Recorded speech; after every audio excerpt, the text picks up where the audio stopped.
Good morning বন্ধুরা, আমার নতুন একটি ব্লগে তোমাদের সবাইকে জানাই অনেক স্বাগত, অনেক ভালোবাসা। ঘরের অবস্থা দেখেছো? দেখে মনে হয় কত ভোর না, এখন বাজে 7:45 মতো। আমার ঘড়ি এখন 5 মিনিট মতো ফাস্ট করা। দেখো আমার ঘড়িতে বাজে এখন 8টা বাজতে 10 মিনিট বাকি, বাজে এখন 7:45 মতো। হঠাৎ ঘুম ভেঙেই লাফ দিয়ে বিছানার থেকে নামলাম।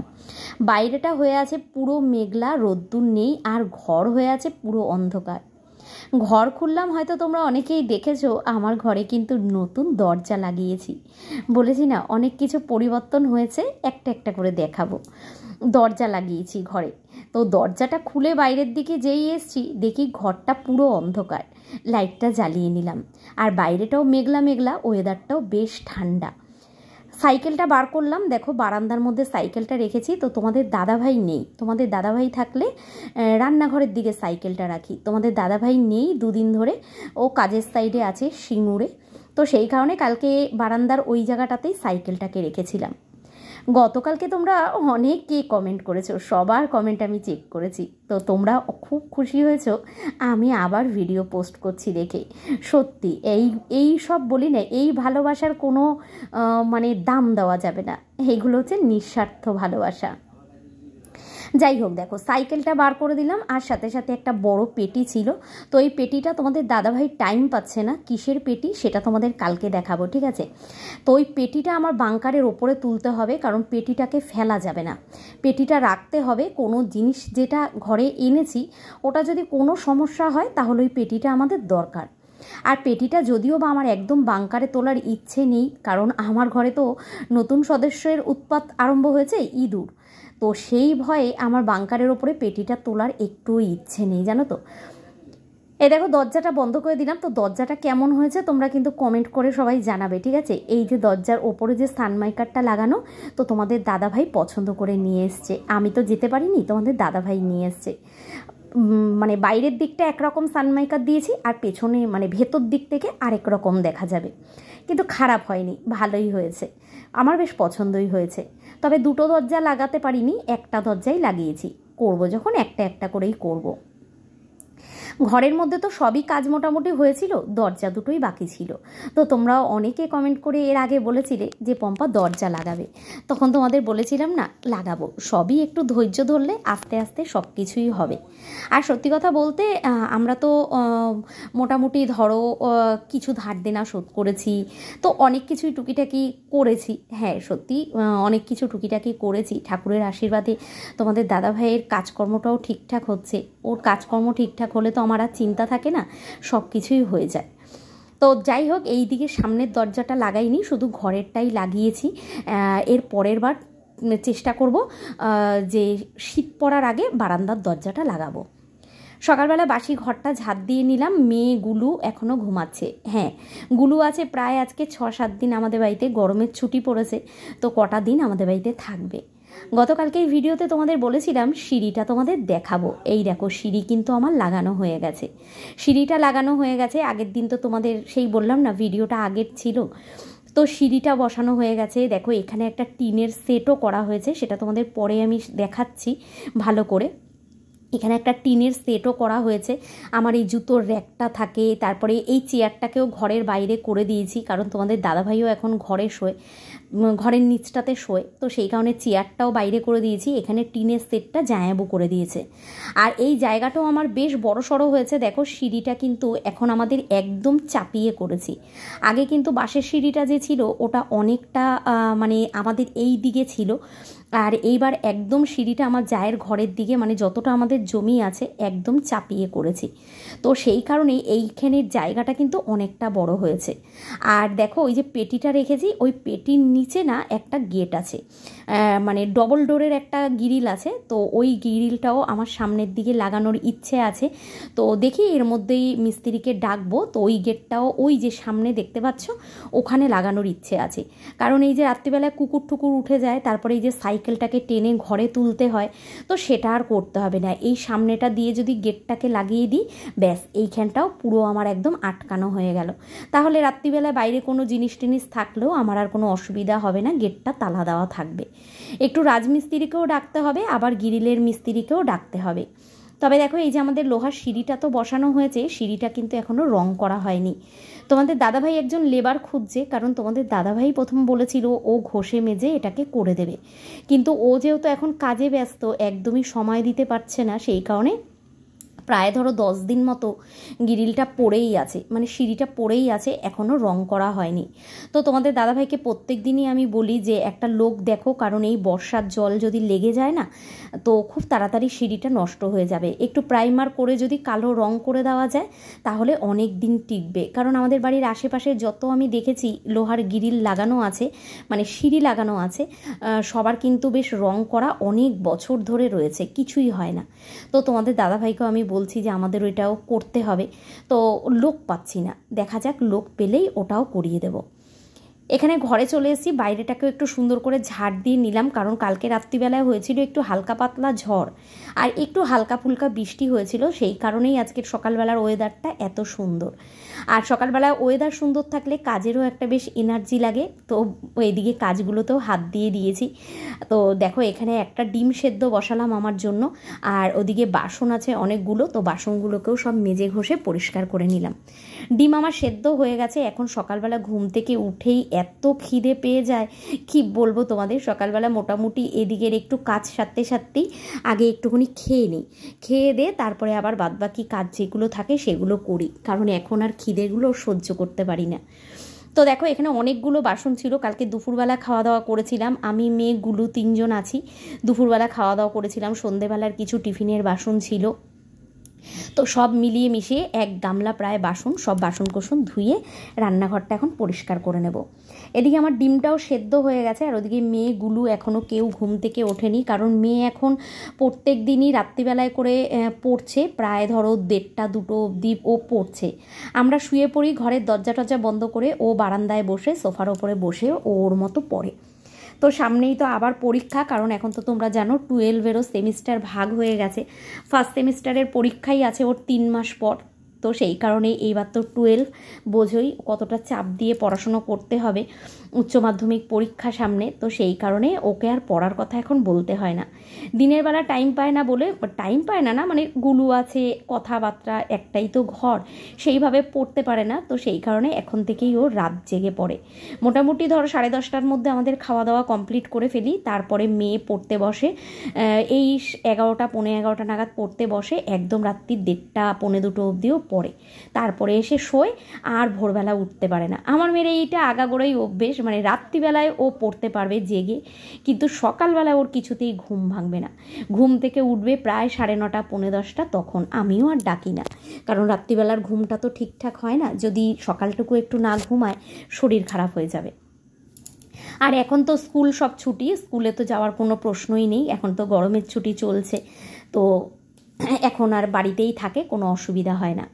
এদিকে দেখো গ্লাসের মুখটা ধুয়ে আসলাম, জামা কাপড় কিন্তু এখনও চেঞ্জ করিনি, কারণ আমার বাইরের দিকের কাজ এখনও বাকি রয়েছে। ঘরের কাজটুকু কমপ্লিট করলাম, বাইরের দিকের কাজটা করতে যাব, তো ভাবলাম না মুখটা ধুয়ে আসি, ধুয়ে খেয়ে নিই, কারণ খিদে পেয়ে গেছে। একটা ডিম সিদ্ধ করলাম, দেখো ডিম সিদ্ধটা তোমাদের দাদাভাই থাকলে তোমাদের দাদাভাইকেও একটা দিতাম, আর যখন মা ছিল মাকেও দিতাম, মাও একটা করে খেত, মাকেও ছাতু ডিম সেদ্ধ এগুলো দিতাম। আর সকালবেলার এই খাবারটা কিন্তু খেলে বেশ অনেকক্ষণ পেটেও থাকে আর কাজেরও এনার্জি আসে। তো এখানে আমার জন্য একটা ডিম সেদ্ধ করে নিয়েছি, মেয়ে তো ডিম সেদ্ধ খেতেই চায় না, আর গুলুও ওঠেনি বলে ওর জন্য করিনি, যদি খায় পরে করে দেবো। তো এখানে ডিম সেদ্ধ নিয়েছি আর ছাতু নিয়েছি প্রায় 4 চামচ, দেখতেই পারলে বড় চামচের প্রায় 4 চামচ মতো ছাতু নিয়েছি, একটু ভারী করে গুলবো ছাতুটা, গুলে ছাতুটা খাবো। ব্যাস মোটামুটি 11টা 11:30 অবধি তো একদম থেকে যেতেই পারবো, তারপরে সমস্ত বাসি কাজকর্ম সেরে পুজো আচ্চা করবো, তারপরে এসে সকালের টিফিন বানাবো, খেতে খেতে প্রায় 11:30 মতো বেজে যায়। আর ওরা ঘুমাচ্ছে বলে দরজা টরজা এখনও খুলিনি, কারণ বাইরের সাউন্ডগুলো ঘরে যাবে, ঘুমটা ভেঙে যাবে। গুলুও ঘুমাচ্ছে, মনাও ঘুমাচ্ছে, আমি এইটুকুনি খেয়ে তারপরে চলে যাব বাইরের দিকের কাজটায়।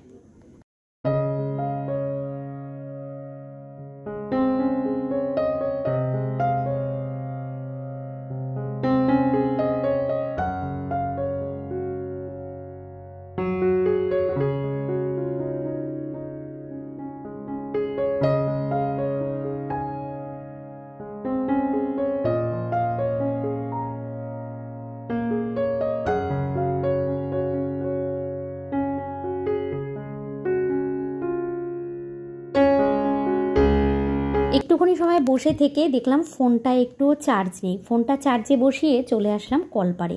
এসে ঠাকুরের বাসনগুলো ধুলাম। আর দেখো অল্প কটাই জামা কাপড় ছিল, বেশি ছিল না, কারণ এখন আর জমিয়ে রাখি না, যখনেরটা তখনই যার যার জামা কাপড় ধুয়ে দেওয়া হয় তো সঙ্গে সঙ্গেই, তো সেই কারণে এখন আর জমাই না। সকালবেলার দিকটা অনেকটা মানে শরীরে কষ্ট হয়ে যায়, তো সেই কারণে এখন আর জমাই না। তো দেখো দুটো নাইটি ছিল, শুধু মেয়ে কালকে বিকেলবেলা একটা ছেড়েছিল, আর আমার একটা নাইটি ছিল যেটা আমি দুপুরে স্নান করে রেখেছিলাম, তো ওটাই ছিল। আর কিছু পা পোছাগুলো ছিল, যেরকম মিষ্টুর কাপড় ঠাপড়গুলো ছিল, তো সেগুলোই সব ধুয়ে দিলাম। আর ঠাকুরের বাসনও মেজে নিয়েছি। তারপরে দেখো সিঁড়ির ঘরটা ধোয়াচ্ছি। তো এই দেখো এই সেটটা দেখতে পাচ্ছ, বললাম না তোমাদের দূর থেকে দেখাচ্ছি। এই দেখো আমার জামাইবাবু এইভাবে টিন দিয়ে সেটটা করে দিয়েছে। এই টিনগুলো ওই যে আমার শাশুড়ি মায়ের ঘরে যে থাকতাম তখন তো কেনা হয়েছিল, ওনার ঘর থেকে যখন চালটা নামিয়ে ফেলা হয়েছিল, এই টিনগুলো আমি আর কাউকে দিইনি। আর ঘরের ওই গলির পাশে যে বাঁশ ঠাসগুলো যা ছিল, ওই পাশের বাড়ির এক দিদি কাজ করে, ওই দিদিকে সব দিয়ে দিয়েছি। তো দিদি বলেছিল কত টাকা সেটা বলো। আসলে কী বলো তো, আমার কারোর থেকে কিছু টাকা নিয়ে কাউকে কিছু দিতে ইচ্ছে করে না। তো প্রচুর বাঁশ ঠাস ছিল, দিদি অনেকবার বলেছিল বলো তোমার কত টাকা দিতে হবে। তো আমি বললাম না। আর বড় ঘরও যখন আমি ভেঙেছিলাম, তখন আমি যেই বাড়িতে ভাড়া ছিলাম সব ওদের দিয়ে দিয়েছি, তখনও কারোর থেকে আমি 5 টাকাও নিইনি। আর এই দুটো বাঁশের জন্য তোমার থেকে আমি টাকা নেব? তুমি সব নিয়ে যাও। তো দিদি তো বেশ খুশি হয়েছে, কারণ ওরা কাঠেই রান্নাবান্না করে, জ্বালানি হিসাবে ওরা জ্বালিয়ে ফেলবে। আর আমার নিজেরও রাখার জায়গা নেই, না হলে রাখার জায়গা থাকলে সত্যিই রাখতাম, কারণ শীতকালে একটু গরম জল টল করা যেত, ভালো লাগে। শীতকালটা একটু কাঠের জালে রান্নাবান্নাও খুব ভালো লাগে। যাই হোক, সেগুলো তো দিয়ে দিয়েছি। গলিটাও পরিষ্কার করতে হবে, দেখি এর মধ্যেই একদিন পরিষ্কার করব। আর এদিকে দেখো সিঁড়ির সামনে টামনে ধুইয়ে সিঁড়ির ঘরটা পুরো ধুইয়ে দিয়েছি। ছাদে আর যাব না, যেহেতু বেশি জামা কাপড় নেই। তো এই পা পোছাগুলো সব কিছুই এখন নিচে মেলে দেব। আর মেয়ে ঘুম থেকে উঠলে মেয়েকে বলবো গিয়ে যেই কটা জামা কাপড় আছে ছাদে মেলে দিয়ে আসতে। ওয়েদারটা দেখে মনে হচ্ছে এক্ষুনি বৃষ্টি নামবে, কারণ পুরো মেঘলা হয়ে আছে ওয়েদারটা। তবে গরম কিন্তু কিছুই কমতি নেই, মেঘলা হয়ে থাকলেও মানে গরমটা ভালোই আছে। কাজ করছি মনে হচ্ছে কতক্ষণে একটু গায়ে জল ঢালবো। দেখো এখানে মেলে দিচ্ছি। আর আমাদের দেখেছো গতকালকে তোমাদের বললাম না যে সামনের জমিটায় পাঁচিল দেওয়া হয়ে গেছে, এখন কিন্তু বেশ ভালো লাগে না বাড়ির সামনেটা দেখতে, তো বেশ অন্যরকম লাগে। এখানে আমি নিচে 4টে গাছ লাগিয়েছিলাম, তো 2টো গাছ আমাকে তুলতে হয়েছিল, কারণ ওদের পাঁচিলের সোজাসুজি পড়ে গেছিলো। তো 2টো গাছ আমাকে তুলতে হয়েছিল, 2টো টগর গাছই আমাকে তুলে বস্তার মধ্যে লাগিয়েছি। আর পদ্ম গাছটা, শিউলি গাছটা, ওটা আমার রাস্তার মধ্যেই ছিল, তো সেই কারণে ওটা আর তুলিনি। যে থাক, একটু ফুল হলে তো পুজো টুজো দেওয়া যাবে, আর কিছুই না, একটু ফুলের জন্যই তো গাছপালা লাগানো।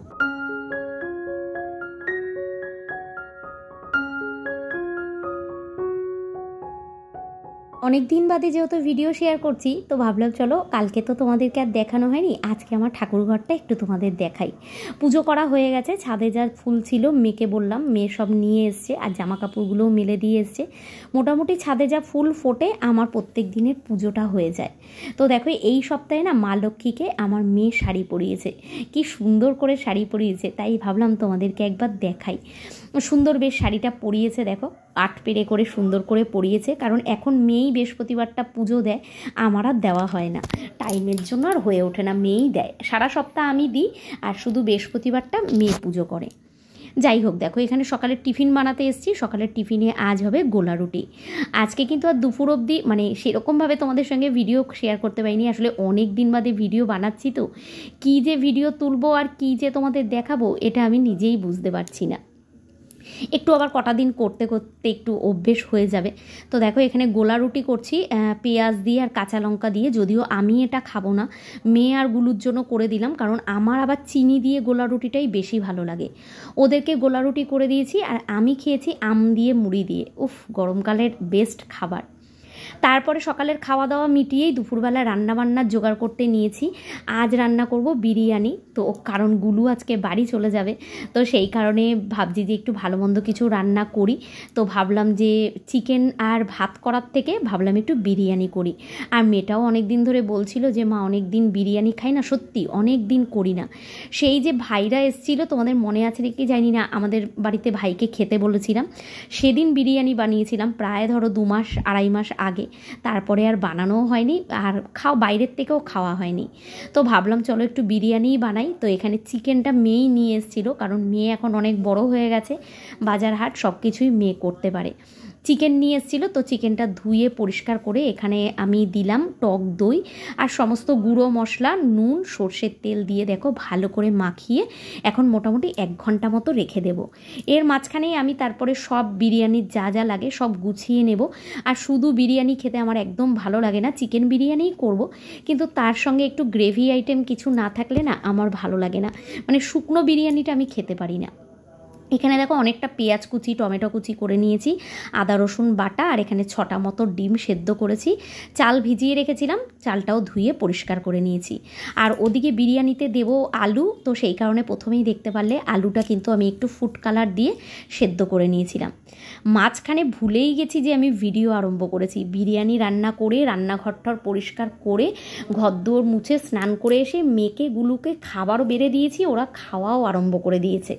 হঠাৎ আমার মনে পড়েছে যা আমি তো আর কোনো ভিডিওই করিনি, তোমাদেরকে তো দেখানোই হয়নি বিরিয়ানির ফাইনাল লুকটা। তো চলো, ওরা খেতে বসে পড়েছে, আর বিরিয়ানিটা নাকি খুব ভালো হয়েছে। মেয়ে বলছে মা আজকে অনেক দিন বাদে করেছো, হেভি ভালো হয়েছে। তোমাদেরকেও দেখাতে পারলাম না, ভাবলাম অনেক দিন বাদে একটু রান্নাবান্না ভিডিও শেয়ার করব, কিন্তু হলোই না, মানে আমার মাথাতেই ছিল না, গল্প শুনতে শুনতে করেছি, ভুলেই গেছি। ওদিকে একটু ডিম কষানো বানিয়েছিলাম, আর সাথে চিকেনও একটু রেখে দিয়েছিলাম। আর এই দেখো বিরিয়ানিটা দেখতেই পারলে। তো এবার তোমাদের দাদাভাইকেও দিয়েছি, কারণ তোমাদের দাদাভাই আসার কথা ছিল না, ওর আসার কথা ছিল কালকে। তো দেখলাম হঠাৎ দুপুরবেলা ফোন করেছে যে রান্নাবান্না কিছু করেছো, নাহলে আমার জন্য একটা বিরিয়ানির প্যাকেট নিয়ে আসি। তো আমি বললাম ঘরেই রান্না করেছি বিরিয়ানি। তো ও বেশ খুশি হয়েছে। তোমাদের দাদাভাই আবার দোকানের থেকে আমার হাতের বিরিয়ানি খেতে বেশি পছন্দ করে। তো ও চলে আসলো, আমিও একটু সময় বসেছিলাম ওদের খেতে দিয়ে, তারপরে তোমাদের দাদাভাই আসলো, স্নান করলো, আমরা আবার একসঙ্গে খেতে বসলাম। তো দেখো বিরিয়ানিটা বেশ সুন্দর হয়েছে। পরে আবার একদিন যদি করি তখন আবার তোমাদের সঙ্গে শেয়ার করব। অনেক দিন তোমাদের সঙ্গে বিরিয়ানির রেসিপি অনেকবারই শেয়ার করেছি, তো সেইভাবে আর মানে করিনি আজকে। আর ডিম কষা দিয়ে বিরিয়ানি খেতে তোমাদের কাদের কাদের ভালো লাগে অবশ্যই কমেন্ট করে জানাবে। তো চলো, আজকে কিন্তু ভিডিওটা আর বেশি বড় করছি না, এই অবধিই রাখলাম, দুপুরের এই লাঞ্চটুকু দিয়েই ভিডিওটা রাখলাম।